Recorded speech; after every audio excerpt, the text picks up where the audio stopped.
الحمد لله رب العالمين والصلاة والسلام الأتمان الأكملان على سيدنا محمد وعلى آله وأصحابه أجمعين ومن اهتدى بهديه واستنى بسنته إلى يوم الدين. أما بعد، إخواني وأحبائي، السلام عليكم ورحمة الله وبركاته. طبتم وطاب ممشاكم وتبوأتم من الجنة منزلا. Chères sœurs, chers frères, chers amis, petits, grands, partout où vous êtes, salam alaykum, que la paix soit sur vous. La semaine dernière, ensemble,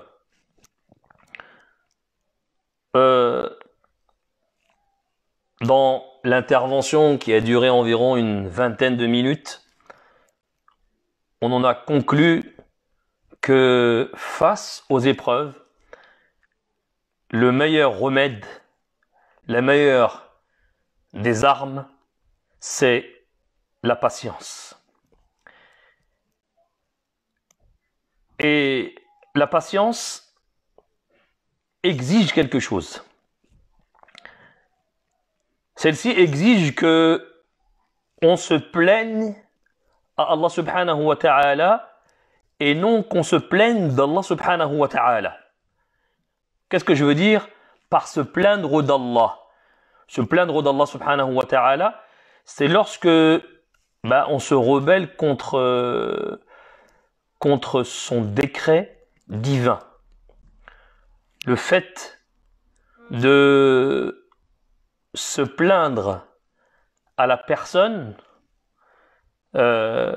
avec excès, lorsque je traverse une situation difficile, ça peut être une sorte de rébellion contre le décret d'Allah subhanahu wa ta'ala. Dans le Coran al-Karim, Allah subhanahu wa ta'ala, il décrit Ibrahim alayhi salam comme étant awwahun halim. Awwahun halim. Les ulama disent que awwah signifie kathiru at-tadarru'i wash-shakwa ila Allah subhanahu wa ta'ala. Ce qui signifie que Ibrahim alayhi salam, Allah subhanahu wa ta'ala le décrit comme étant quelqu'un qui était très implorant. Il était quelqu'un qui se plaignait beaucoup. Ibrahim alayhi salam était quelqu'un qui se plaignait beaucoup, mais à Allah subhanahu wa ta'ala. Allah azza wa jal, en quelque sorte, lorsqu'il éprouve ses serviteurs, c'est afin d'entendre leurs plaintes. Afin d'entendre leurs plaintes. Ces plaintes qui sont, et ces implorations, ces supplications, qui sont accompagnées des pleurs du serviteur. Allah azza wa jalla, dans le Coran al-Karim, il blâme ceux qui, lorsqu'ils sont touchés par une épreuve, ils ne le supplient pas, ils ne se plaignent pas à lui. Et il dit وَلَقَدْ أَخَذْنَاهُمْ بِالْعَذَابِ فَمَا اسْتَكَانُوا لِرَبِّهِمْ وَمَا يَتَضَرَّعُونَ, qui signifie nous les avons certes saisis du châtiment, mais ils ne se sont pas soumis à leur Seigneur, de même qu'ils ne le supplient point, de même qu'ils ne l'implorent point. Qu'on observe autour de nous. Lorsque l'un de nous traverse un moment difficile, en général, on a tendance à nous diriger vers la créature. Et donc, c'est à elle qu'on se plaint le plus souvent. Et comme si la créature, elle avait la solution, le remède à nos problèmes entre ses mains. Attention, là je suis pas en train de dire que en islam il est interdit de se plaindre à la créature. Hein. On a le droit de se plaindre à la créature. Mais ici, je parle du cas où la personne, elle se plaint trop souvent, elle est dans l'excès, à un point où cet excès dans la plainte, hein, eh bien, elle fait en sorte que cette personne-là se rebelle contre, comme je disais tout à l'heure, le décret divin. Donc, contre la volonté d'Allah subhanahu wa ta'ala. Donc, à force de trop se plaindre, elle tombe dans cela. Donc, on ne parle pas de la personne qui se plaint normalement. Ibn Qayyim al-Jawziyya, il a une parole magnifique sur ça. Il dit Al-jahilu yashku Allah ila an-nas. Écoutez bien. Al-jahilu, et je vais traduire après. Yashku Allah ila an-nas. Puis il dit وهذا غاية الجهل بالمشكو والمشكو إليه فإنه لو عرف ربه لما شكاه ولو عرف الناس لما شكا إليهم. Paroles qui sont magnifiques. Méditons un petit peu ces paroles. Il dit, Ibn Qayyim al-Jawziyya, l'ignorant, il se plaint d'Allah subhanahu wa ta'ala auprès des gens. Ce qui est le summum de l'ignorance concernant celui dont on se plaint et ceux à qui on se plaint. Puis il dit, s'il avait connu son Seigneur, celui qui se plaint, s'il avait connu son Seigneur, on parle de celui qui se plaint aux gens bien sûr, s'il avait connu son Seigneur, il ne se serait pas plaint de lui, et s'il avait connu les gens, il ne se serait pas plaint auprès d'eux. Pourquoi se plaindre à autre qu'Allah subhanahu wa ta'ala, alors qu'Allah azza wa jal, dans le Coran al-Karim, il nous invite justement à se plaindre à lui, à se confier à lui. Et il dit وَقَالَ رَبُّكُمُ ادْعُونِي أَسْتَجِبْ لَكُمْ. Appelez-moi, je vous répondrai.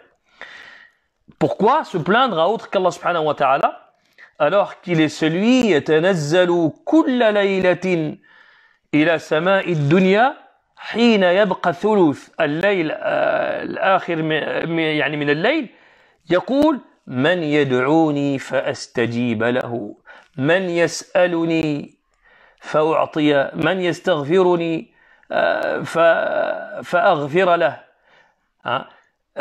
Pourquoi se plaindre à autre qu'Allah subhanahu wa ta'ala alors qu'Allah il est celui qui, à partir du dernier tiers de la nuit, il est celui qui descend au ciel le plus bas, le plus proche de la terre, et il dit j'exauce les invocations, j'accepte les invocations de celui qui m'invoque.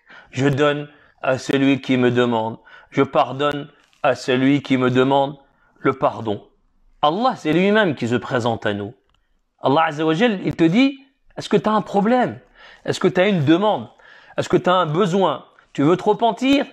Tu veux implorer mon pardon? Allah Azza wa Jal, il te dit, je suis là, je suis prêt. Allah Azza wa Jal nous attend, il nous attend. Et c'est pour ça que si on veut se plaindre, c'est à lui. Si on veut se confier, c'est à Allah subhanahu wa ta'ala. On sait tous que l'anbiya, les prophètes, ils sont les meilleurs des créatures. Et quand ils étaient éprouvés, ils cherchaient refuge auprès d'Allah subhanahu wa ta'ala dans leurs épreuves. Ils invoquaient Allah subhanahu wa ta'ala en toute humilité. Ils manifestaient leurs besoins d'Allah subhanahu wa ta'ala par la plainte. Ils se plaignaient à Allah subhanahu wa ta'ala. Le prophète sallallahu alayhi wa sallam m'a dit dans le hadith, lorsqu'on lui a posé la question au prophète d'Allah, qui sont les personnes les plus éprouvées, on lui a dit Ayyun nas, on lui a posé la question, bien sûr, Ayyun nas ashaddu bala'an. Le prophète a dit quoi? Il a dit Al-anbiya thumma al-amthal fal-amthal. Les gens qui sont le plus éprouvés, c'est les prophètes, puis ceux qui les succèdent en degrés. Puis il dit فَيُبْتَلَى الرَّجُلُ عَلَى حَسَبَ دِينِهِ يبتلى الرجل على حسب دينه فإن كان دينه صلبا اشتد بلاؤه وإن كان في دينه رقة ابتلي على حسب دينه فما يبرح البلاء بالعبد حتى يتركه يمشي على الأرض ما عليه خطيئة. Il dit, l'homme, il est éprouvé selon son niveau, selon son degré de foi. Si sa foi elle est robuste, eh bien c'est normal, son épreuve elle va être encore plus dure. Et si sa foi n'est pas robuste, sa foi n'est pas solide, eh bien il va être éprouvé selon le degré de son iman, selon le degré de sa foi. Et le prophète dans le hadith, il dit le croyant, il ne cesse d'être éprouvé jusqu'à qu'il marche sur terre sans en ayant été lavé de tous ses péchés. Dans le Coran al-Karim, et plus précisément dans Surat al-Anbiya, Surat les prophètes. Allah Azza wa Jal, dans cette sourate, il mentionne 4 prophètes. Nuh, Ayyub, Yunus et Zakaria alayhimus salam. Qu'est-ce qu'il mentionne plus précisément à propos de ces prophètes? Dans Surat al-Anbiya, Allah Azza wa Jal, il mentionne leur invocation. Il mentionne leur imploration. Il mentionne le moment où ils se sont plaints à Allah subhanahu wa ta'ala et comment Allah subhanahu wa ta'ala il les a exaucés. Donc le premier de ces 4, c'est Nuh alayhi salam. Nuh alayhi salam, quand son peuple l'a persécuté, ils l'ont assiégé, ils l'ont menacé, et lorsque ils emmenaient ceux qui avaient choisi de croire en lui et de le suivre, il les emmenait pour les déposséder de leur religion.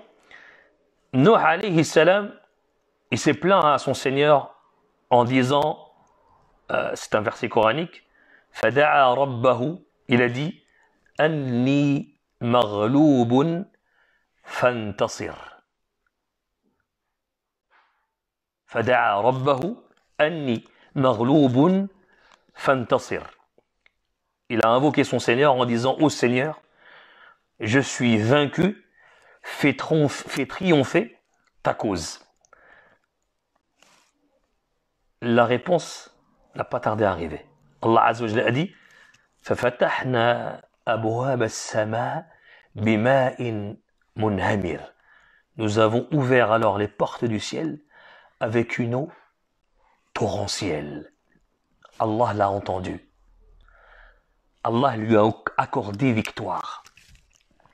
Il a noyé les gens par le déluge et il a sauvé Nuh alayhi salam et ceux qui s'étaient rangés à ses côtés. Le deuxième, c'est Ayyub alayhi salam. Ayyub, vous connaissez tous l'histoire, Allah Azza wa Jal l'a éprouvé par la maladie, il est resté dans son épreuve, c'est-à-dire dans son état malade, durant 13 années, et à cause de sa maladie, il était rejeté même par ses proches. Ayyub alayhi salam s'est plaint de sa situation à son Seigneur. Il l'a imploré. Dans Surat al-Anbiya, Allah Azza wa Jal dit Wa Ayyub idh nada rabbahu. Qu'est-ce qu'Ayyub a dit? Anni massani ad-durr wa anta arhamur rahimin. Lorsque Ayyub a imploré son Seigneur, il a dit le mal m'a touché. Massani ad-durr. Le mal m'a touché. Wa anta arhamur rahimin. Mais toi, tu es le plus miséricordieux des miséricordieux. Et c'est ainsi que Allah subhanahu wa ta'ala lui a apporté le soulagement. Il a apporté à Ayyub alayhi salam le soulagement.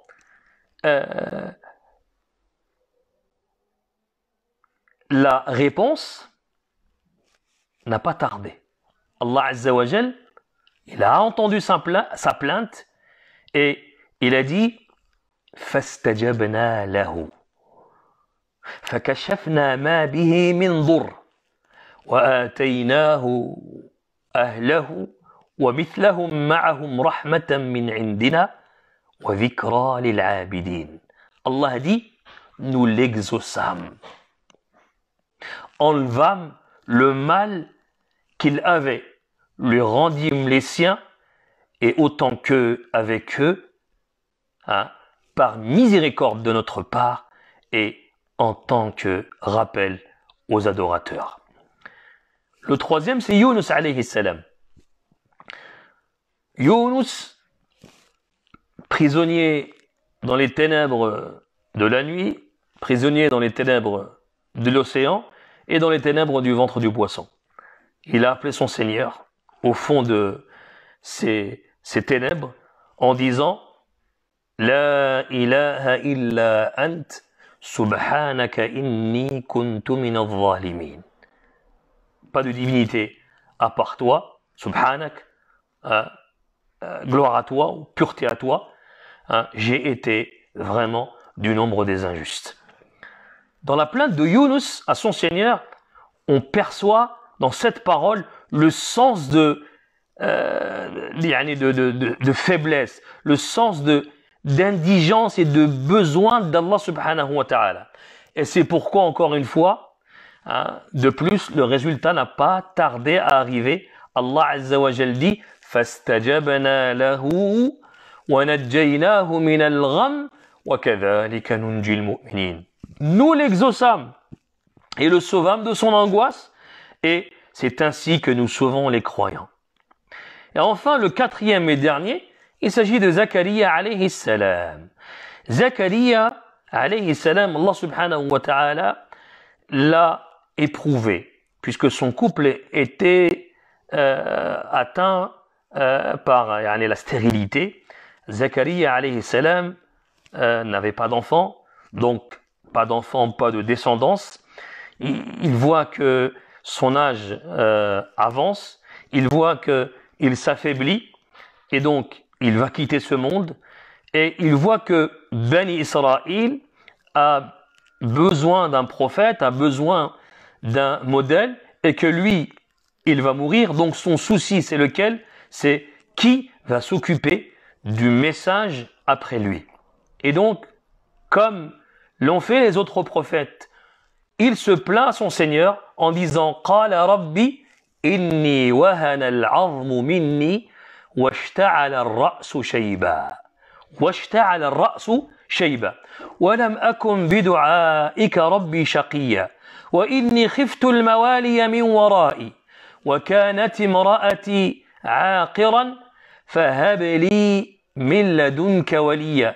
Yarithuni wa yarithu min Ali Yaqub. » Donc, qu'est-ce que Zakaria alayhi salam demande à son Seigneur? Il dit « Ya Rab, au Seigneur,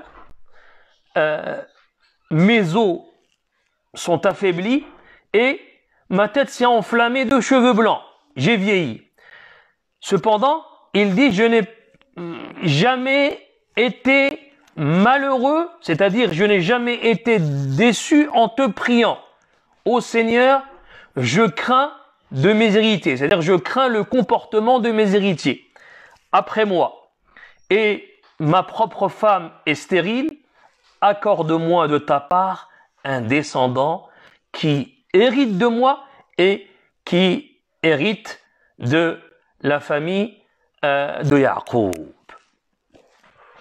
La réponse ne tarde pas à arriver. Allah Azza wa Jal dit فَاسْتَجَبْنَا لَهُ وَوَهَبْنَا لَهُ يَحْيَى وَأَصْلَحْنَا لَهُ زَوْجًا. Nous l'exaucâmes, lui donnâmes Yahya, la relève, et guérîmes son épouse.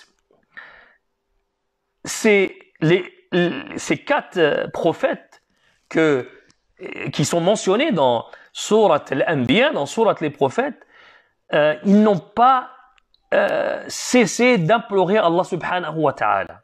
Ils ne sont pas lassés d'implorer et de demander Allah subhanahu wa ta'ala. Et leur plainte était exclusivement vouée ou adressée à Allah subhanahu wa ta'ala, et leur cœur était connecté à Allah subhanahu wa ta'ala. Mais il y a un secret. ce qu'on appelle le secret de l'acceptation de ces invocations, ou de l'invocation de ces 4 prophètes. Et ce secret, Allah Azza wa Jalla, en réalité, il le mentionne juste après avoir mentionné leur invocation. Qu'est-ce qu'il dit? Il dit, innahum, c'est 3 choses. كانوا يسارعون في الخيرات ويدعوننا رغبا ورهبا وكانوا لنا خاشعين. Ça, c'est le secret de l'acceptation de leur dua. Le premier, Allah Azza wa Jalla dit, ils concouraient au bien. Innahum kanu yusari'una fil khayrat. Ils concouraient au bien. Wa kanu yad'unana raghaban wa rahaba. Et ils nous évoquaient, ou ils nous invoquaient par amour et par crainte. Wa kanu lana khashi'in. Et ils étaient humbles devant nous. Conclusion. Quand des moments difficiles apparaissent dans notre vie, on doit s'en remettre à Allah subhanahu wa ta'ala, se plaindre à lui, se confier à lui, tout en manifestant notre besoin, notre indigence, et tout en reconnaissant nos péchés. Puis ensuite, on lève nos mains et on demande à Allah subhanahu wa ta'ala ce qu'on veut lui demander. Comme nous a enseigné le prophète sallallahu alayhi wa sallam avec une invocation qui est Allahumma rahmataka arju fala takilni ila nafsi tarfata ayn wa aslih li sha'ni kullah la ilaha illa ant, qui signifie ô Seigneur, c'est ta miséricorde que j'espère. Ne me laisse donc pas à mon propre sort, ne serait-ce que le temps d'un clin d'œil, et améliore ma situation. Il n'y a point de divinité à part toi. Il faut avoir la certitude qu'Allah subhanahu wa ta'ala est plus miséricordieux à notre égard que nous-mêmes. Il est plus clément et plus miséricordieux à notre égard que nos mères qui nous ont enfantés. Et il faut savoir que les plaintes qu'on adresse aux gens lorsque nous sommes éprouvés, en réalité, celles-ci ne rajoutent que chagrin et affliction. C'est comme l'exemple de l'homme qui est assoiffé et qui va boire l'eau de la mer, comment celui-ci peut mettre fin à sa soif. فنسأل الله تعالى أن يوفقنا جميعا لما يحبه ويرضاه. سبحان ربك رب العزة عما يصفون وسلام على المرسلين والحمد لله رب العالمين. Et à bientôt pour une nouvelle vidéo.